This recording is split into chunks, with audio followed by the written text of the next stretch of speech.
Welcome to Melbourne, Australia, often considered the arse end of the world. You might think it's the last place on earth for innovation, but per capita we are one of the fastest adopters of new technology, and Bitcoin is no exception. Early in 2014, mainstream media led the world to believe that Bitcoin had collapsed, when in fact it was only the fall of a single exchange. The price bounced back within days. Now that's an event that is unprecedented in the financial world. But the same media outlets didn't want to run that side of the story. So we thought we'd balance the scales and give you the opportunity to make up your own mind. This three-part mini-series will introduce you to some of our innovators, our startups and merchants, our visionaries, and we'll share with you tales of success and the tales of loss. Bitcoin is basically the future of everything. I'm not talking money, I'm talking everything. There's always going to be the early adopters that are there right at the start. And I think in 20 years' time, we're going to look back and think, how could we have actually dealt with physical cash? Bitcoin itself was worth zero for 8 months after it started, and then it gained a value. And why it has that value? Well, it's one of those questions people ask when they first get into it. The first reaction is always like, what is that? And then you're like, oh, it's a Bitcoin machine. And they get so excited. They're like, really? That's a thing now? Yeah, it has no borders. The end game could be that it's an accepted worldwide currency. One of the reasons Bitcoin is attracting such attention is because it's owned by the participants.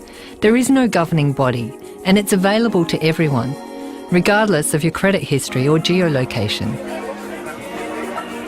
Bitcoin stems from a platform where people openly collaborate, sharing ideas to develop solutions to complex issues, the results of which are then free for anyone to use or further develop. Quite naturally, from this mentality, people started talking about creating virtual currencies, now known as cryptocurrencies. E-gold and DigiCash were two such attempts. However, their centralised nature meant they were easy targets for governments to shut down. In 2009, a mysterious entity known as Satoshi Nakamoto published a white paper to an online community of cryptographers. Security experts and hackers went through the paper looking for weaknesses. Instead, they collectively decided it was bulletproof. In 2010, WikiLeaks made headlines when their accounts were frozen. Under pressure and in the spotlight, they announced they would start accepting Bitcoin. Knowing the code was in its infancy, Satoshi responded with, "WikiLeaks has kicked the hornet's nest, and the swarm is headed towards us." Shortly afterwards, the lead developer Gavin Andresen told Satoshi he was going to a meeting with the CIA. Satoshi disappeared, gone without a trace. What was left behind has rocked the world in 5 short years. Its story has been driven by a passionate community of people from the ground up. We're living in an age where the speed of innovation is critical. Environments that encourage people to collaborate and act quickly on ideas are gaining momentum. This is happening in physical spaces as well as the online world. Welcome to the world of the co-working space.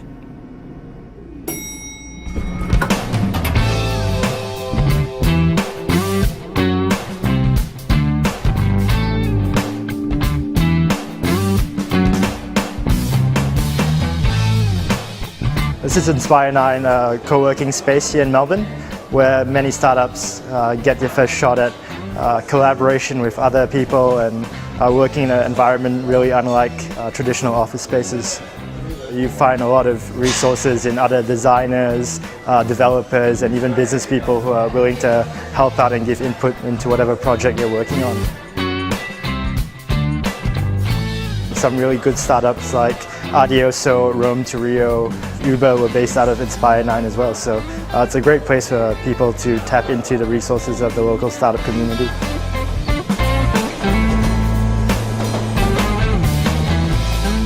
Well, it's a hell of a ride, to be honest. The amount of people that we managed to help along the way, that's really a big part of my life. We're not doing it for anything else besides our passion, same like people do project on us for their own passion. So it's a great experience for me. I would, if I go back, 3.5 years ago, I would do it again, but I probably take half a year break before I start.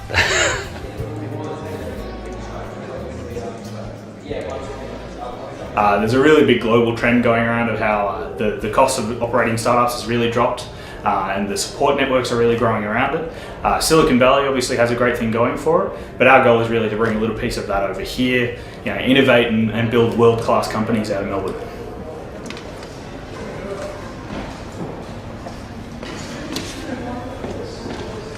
So for people who have been going crazy working from home alone, coming to a co-working space is like a breath of fresh air.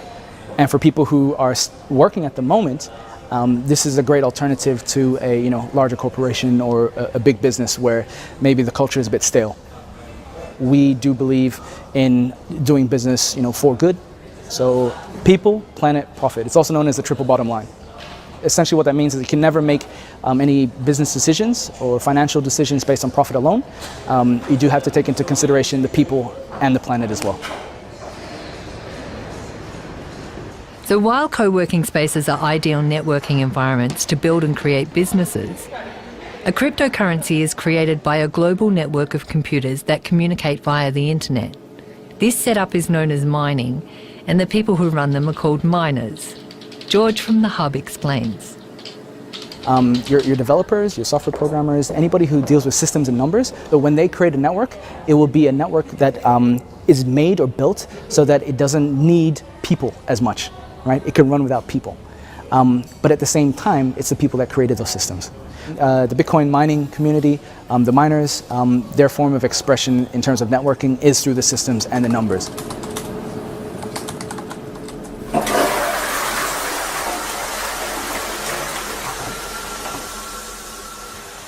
First computer I ever built. That was doing well for about a month and realised, okay, shit, this might be profitable. Build our second. So they're 7970s. They're running Windows. And now I have, I can probably take this off. These are the big ones now. So they're 290Xs and they're hashing at around 880, 890 each using Ubuntu. We didn't use heating once last year, so they actually heated the entire lounge room and kitchen. And there was times where we had to open every window in the middle of winter because it was actually too hot. So they did a good job. I've worked out that the concrete is basically a big heatsink, and it extracts cold air off the bottom, and I've pumped cold air to the top, and then I've got an extractor here which pumps to the roof. So sustainability.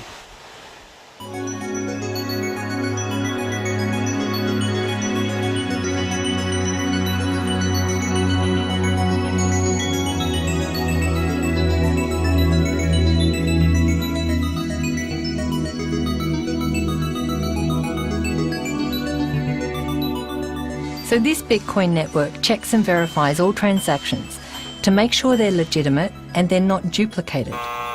Each miner is rewarded for its speed and accuracy. All the transactions are kept on a public ledger called the blockchain. It's like a giant bank statement that shows every transaction ever made. It also stores the Bitcoin. Anyone can watch it grow in real time and explore its past. To access the blockchain, you need a wallet. This lets you send and receive Bitcoin.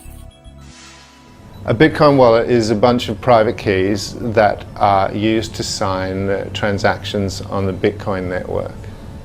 So they just look like a bunch of long numbers. There are about as many private keys possible as there are atoms in the known universe. So we're talking about like 1 with 77 zeros after a different number of private keys. The private keys, they're pretty much just that. You have to keep them secret because if anybody gets access to your private keys, then they can spend your Bitcoins. Your QR code, good sir. There are different kinds of wallets. There are hot wallets, cold wallets, there's online, offline, hardware, software, all kinds. Essentially a Bitcoin wallet is just a collection of your private keys, just like you would have a key ring. If it's printed on a piece of paper, it's usually called a paper wallet. And all that is you have your private keys and your Bitcoin addresses just printed out onto a piece of paper, usually with a QR code. If you're clever, you can hack all the funds on that. Is it full of money? Find out.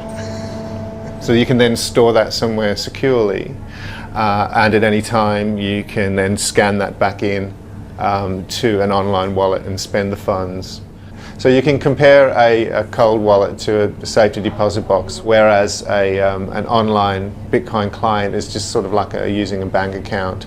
You would use a thin wallet just in sort of everyday use. You wouldn't hold all of your Bitcoins on that, just as you wouldn't hold all of your money in your wallet. You would just carry a small amount of Bitcoins around on a thin client, maybe on your mobile phone. This is the most convenient way.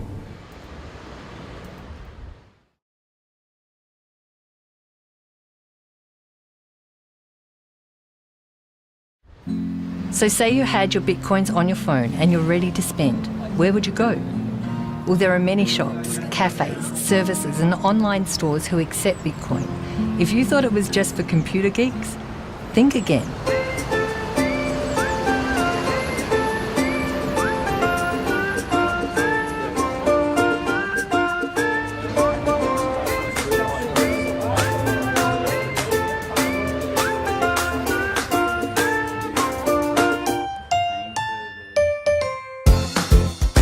My name is Jenny. This is my little store called Verachan, and it's an eclectic little shop. It contains pretty much stuff, as you can see, but mostly pretty things that I see fit to stock.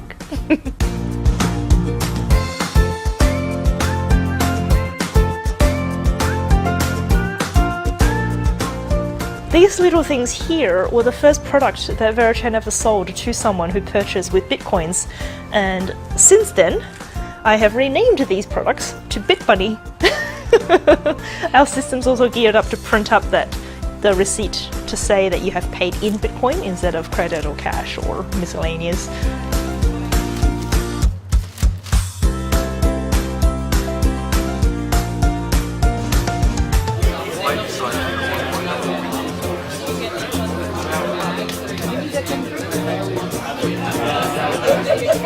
My name's Gary Passfield. I'm the licensee of the Old Fitzroy Hotel in Woolloomooloo, New South Wales, and I've been here for 15 years and I accept Bitcoin.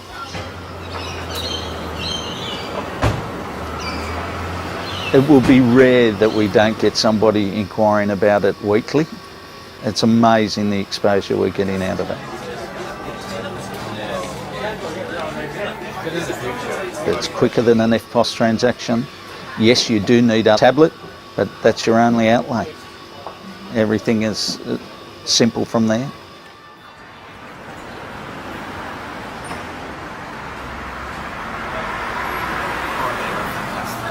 Then a little bit of white Belgian chocolate go on top. Make it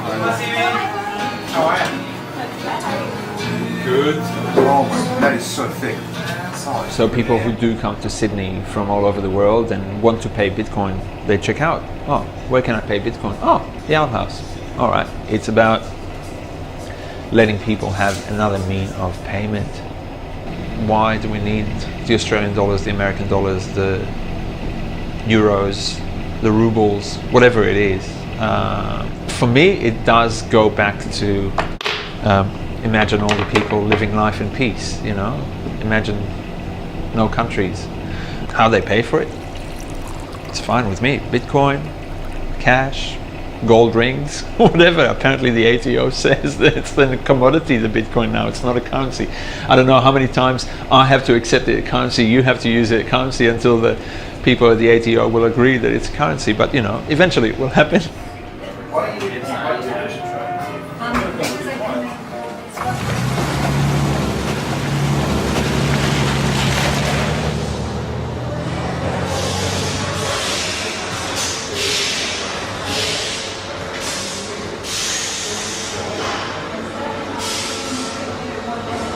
So Tamar's building the flux capacitor at the moment. Don't laugh, that sounds cool. Well, my name's David Brim. I'm CEO and co-founder of Tomcar Australia, and here we are in the manufacturing facility of Tomcar in Melbourne. Tomcar is a rough, ready, hardcore machine that you can fix it yourself. And we are peer-to-peer. We speak directly with our end user. And we name every change after a customer. So there's a sheep station in Western Victoria who wanted an extra grab handle on the driver's side. So that's Deborah and David Bain. So now we've named the grab bar the Bain bar. So you can order the Bain bar now. The high gearing is named after Peter Crombie, who has a big cattle station in Longreach. So the Crombie set for the gearbox, and there's a number of other things like that. We came across Bitcoin through the Melbourne community. I heard about it, and we got interested, and we looked into it, and then we found out some of our suppliers take it. You know, we had a test with one of our suppliers. We bought some parts, and we saved some money internationally. So we've trialed it now with a number of suppliers, and it works, and we're still using it. And then we thought, you know, why not take it? Unlike large corporations who have dedicated finance departments, small businesses are often left in a frustrating world to fend for themselves. Even something simple like sending money overseas can take up valuable time and present large fees that nobody can account for. Latin America, for example, sending money to banks there is fraught with robbery. I've even lost money, you know, where the bank said it didn't arrive. It's gone through a third-party bank. It's gone through an American bank to be sent to a bank in Guatemala, for example. You pretty much always lose 5% if you're dealing with Australian or UK or American banks. I pay over $1,000 every single year between just tiny little frivolous bank fees. And given how much the banks make out of your personal accounts, my personal account, everybody else's credit accounts, there are fees, there are charges, there are interest rates. They make so much money already. They don't have to take any more, but they do. Still, every single day, every month, everybody gets billed. Whereas with Bitcoin, it's money within your hands. You have the power, you have the controlling share of exactly what you hold, and there is no need for banks to take a cut out of that, and they don't have to. I lose more money out of credit cards than I've ever lost out of Bitcoin. And credit cards, people can walk in, and they regularly do walk in, present a credit card with ID, and walk out without paying or doing the transaction. If they don't return to pick up their cards, we've lost that sale. And I've had sales that have been hundreds of dollars that they've walked out on. It's cheaper for them to get a new ID and a new card. But as I said, there's absolutely no problem with Bitcoin.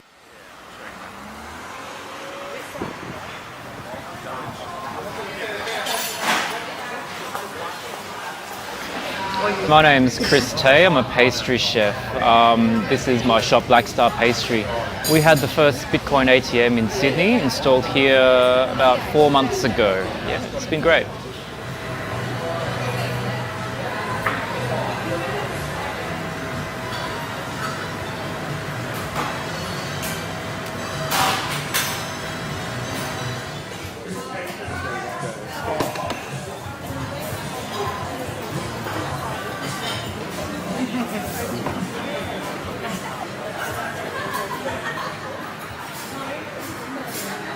There's 60 staff in 2 shops now.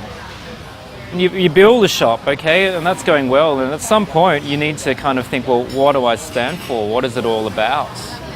You go into this for a fairer system, you know? You go into this so you can send money to people who need it without having to go through 1, 2 or 3 different middle people.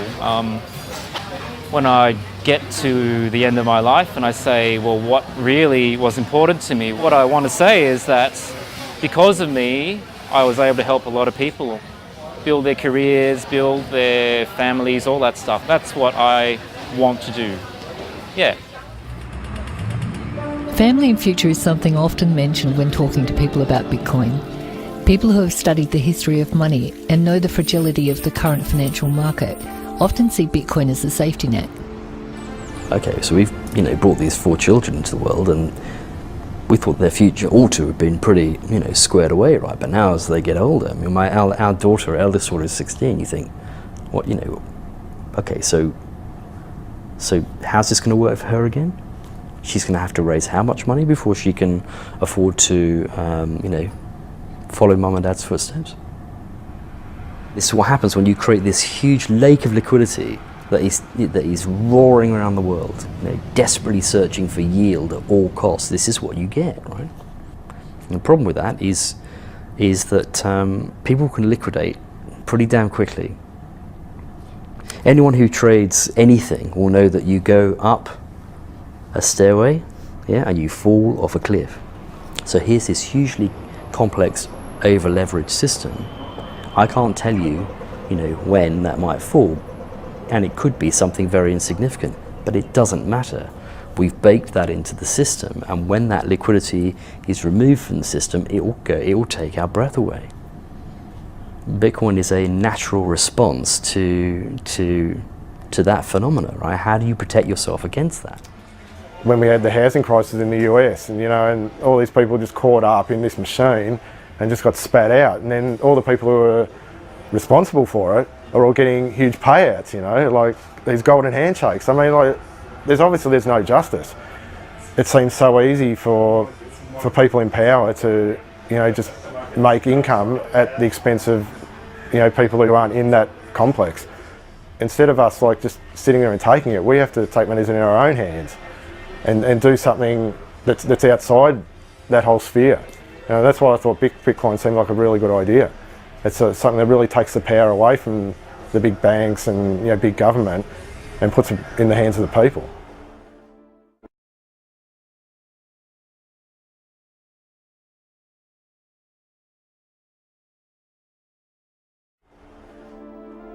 Government regulation is a hot topic, especially when sensitive personal information is requested, then filed away in a centralised system the public have no access to.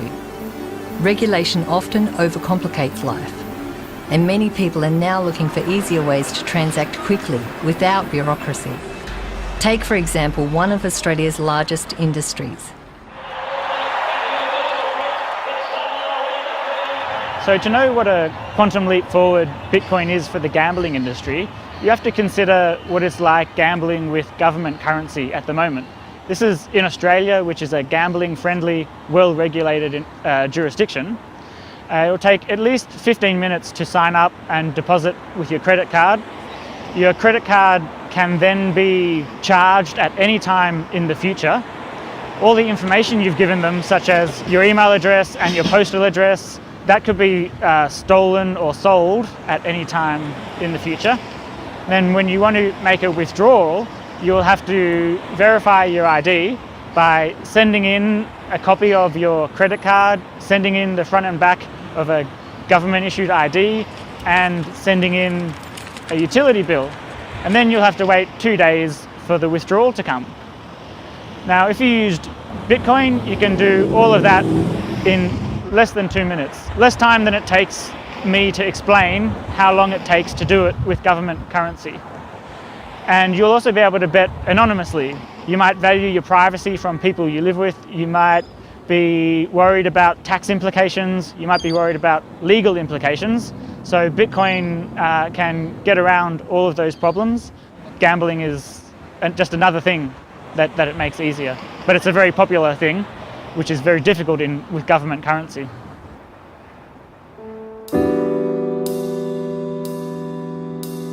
There's a big question about the regulation of cryptocurrencies like Bitcoin. The whole point of cryptocurrencies is that they are designed to work transparently, without third-party intervention, government included.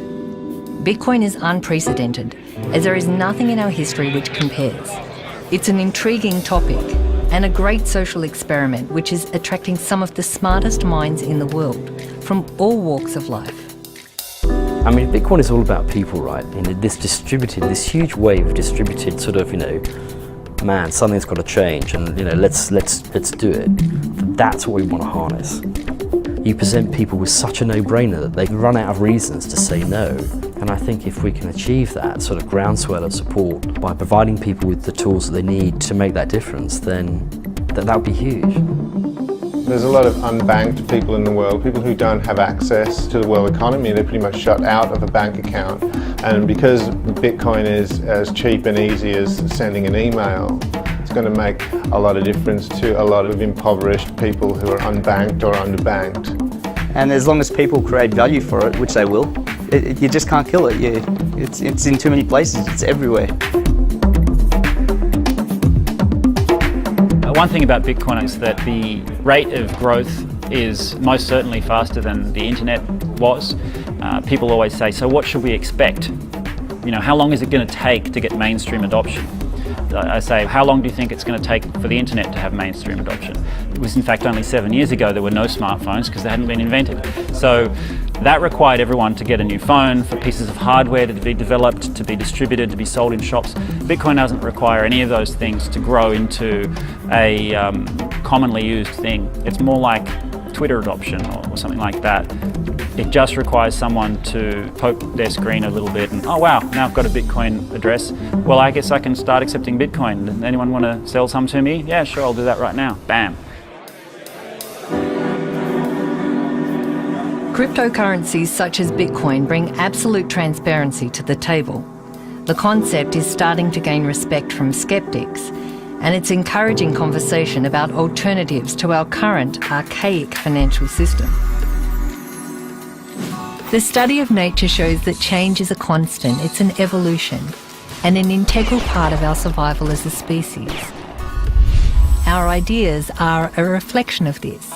We can either protect our ideas by locking them away, or we can set them free and test them against a changing world. This realisation is clearly apparent in the world of software, where we have two models, proprietary and open source. A key way to find out which world you're in is to listen to the language of your environment. How much profit did we make this quarter?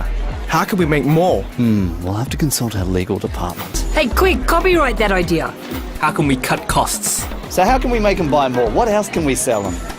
With open source, people break technology to explore what else is possible, to make technology work faster and more efficiently, generally bypassing middlemen and making technology more compatible. The results are slowly making businesses pay attention. Think Android, which is now the most popular smartphone in the world. Language around open source projects could sound something like, if we share the foundations of this project, will it help other people in the future? Let's open up this project so others can contribute. If I wanted to send $1 to Africa, direct to that person, how could I do that? In the case of digital currency, people got together and asked, how can we create a digital money for everyone? As a result of this question, we now have Bitcoin.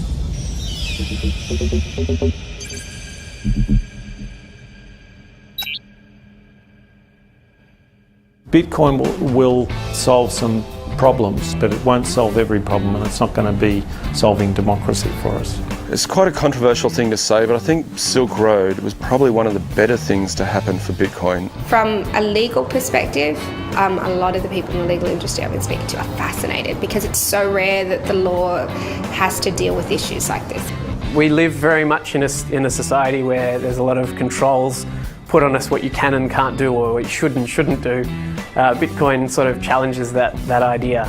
I've hugged it as well. When it's not working, I'm often thinking, yeah. I said the exact same thing. Yeah. I give it hugs all the time. I'm like, hey buddy, how you doing? If you're a Bitcoin innovator and you feel like you've got something to contribute or you'd like to collaborate, or if you're interested in sponsoring us, let's talk. Until then, see you round like a Dogecoin.